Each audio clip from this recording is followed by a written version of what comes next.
ನೀವು ನೋಡ್ತಾ ಇದ್ದೀರಾ ಜನಸೇವಾ ಕನ್ನಡ ಟಿವಿ, ಇದು ನಿಮ್ಮ ವಾಹಿನಿ. ಮಂಡ್ಯ ನಗರದ ಪಿಇಎಸ್ ಇಂಜಿನಿಯರಿಂಗ್ ಕಾಲೇಜು, ಜನತಾ ಶಿಕ್ಷಣ ಟ್ರಸ್ಟ್ ಮೈಸೂರಿನ ಶ್ರೀ ಕರ್ನಾಟಕ ನೌಕಾ ಘಟಕ ಇವರ ವತಿಯಿಂದ ಕಾಲೇಜಿನ ಆವರಣದಲ್ಲಿ ಒಟ್ಟು 10 ದಿವಸಗಳ ಕಾಲ ನಡೆಯುತ್ತಿರುವ ಎನ್ಸಿಸಿ ವಾರ್ಷಿಕ ತರಬೇತಿಯ ಕಾರ್ಯಾಗಾರದಲ್ಲಿಂದು ಪ್ಲಾಸ್ಟಿಕ್ ವಸ್ತು ಬಳಕೆಯನ್ನು ನಿಷೇಧಿಸುವಂತೆ ಒತ್ತಾಯಿಸಿ ಜಾಗೃತಿ ಅರಿವು ಮೂಡಿಸಲಾಯಿತು. ಕಾಲೇಜಿನ ಆವರಣದಿಂದ ಜಾಥಾ ಮೆರವಣಿಗೆಯು ನಗರದ ಬನ್ನೂರು ರಸ್ತೆಯಲ್ಲಿರುವ ಶ್ರೀ ಕನ್ನಿಕಾ ಪರಮೇಶ್ವರಿ ದೇವಾಲಯದ ವೃತ್ತದ ಮೂಲಕ ವಿನೋಬ ರಸ್ತೆ, ಪಿಇಎಸ್ ಪ್ರಥಮ ದರ್ಜೆ ಕಾಲೇಜು, ತದನಂತರ ಎಂಸಿ ರಸ್ತೆಯ ಮೂಲಕ ಪಿಇಎಸ್ ಇಂಜಿನಿಯರಿಂಗ್ ಕಾಲೇಜಿನವರೆಗೂ ತೆರಳಿ ಜಾಥಾ ಮೆರವಣಿಗೆ ಅಂತ್ಯಗೊಂಡಿತು. ಪ್ಲಾಸ್ಟಿಕ್ ಪಿಡುಗು ತಡೆಯೋಣ, ಪ್ರಾಣಿ ಪಕ್ಷಿ ಉಳಿಸೋಣ. ಪ್ಲಾಸ್ಟಿಕ್ ಪಿಡುಗು ತಡೆಯೋಣ, ಪ್ರಾಣಿ ಪಕ್ಷಿ ಉಳಿಸೋಣ.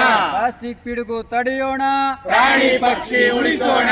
ಬೇಡ ಬೇಡ ಪ್ಲಾಸ್ಟಿಕ್ ಬೇಡ, ಬೇಡ ಬೇಡ ಪ್ಲಾಸ್ಟಿಕ್ ಬೇಡ, ಬೇಡ ಬೇಡ ಪ್ಲಾಸ್ಟಿಕ್ ಬೇಡ. ಪ್ಲಾಸ್ಟಿಕ್ ಪಿಡುಗು ತಡೆಯೋಣ, ಪ್ರಾಣಿ ಪಕ್ಷಿ ಉಳಿಸೋಣ.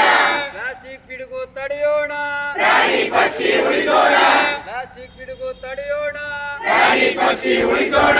ಬೇಡ ಬೇಡ ಪ್ಲಾಸ್ಟಿಕ್ ಬೇಡ, ಬೇಡ ಬೇಡ ಪ್ಲಾಸ್ಟಿಕ್ ಬೇಡ, ಬೇಡ ಬೇಡ. ಸಬ್ಸ್ಕ್ರೈಬ್ ಬಟನ್ ಮೇಲೆ ಕ್ಲಿಕ್ ಮಾಡಿ ಹಾಗೂ ನಮ್ಮ ಹೊಸ ವಿಡಿಯೋ ನೋಟಿಫಿಕೇಷನ್ಗೋಸ್ಕರ ಪಕ್ಕದಲ್ಲಿ ಕಾಣುವ ಬೆಲ್ ಬಟನ್ ಮೇಲೆ ಕ್ಲಿಕ್ ಮಾಡಿ ಹಾಗೂ ಲೈಕ್ ಮಾಡಿ, ಶೇರ್ ಮಾಡಿ, ಕಮೆಂಟ್ ಮಾಡಿ.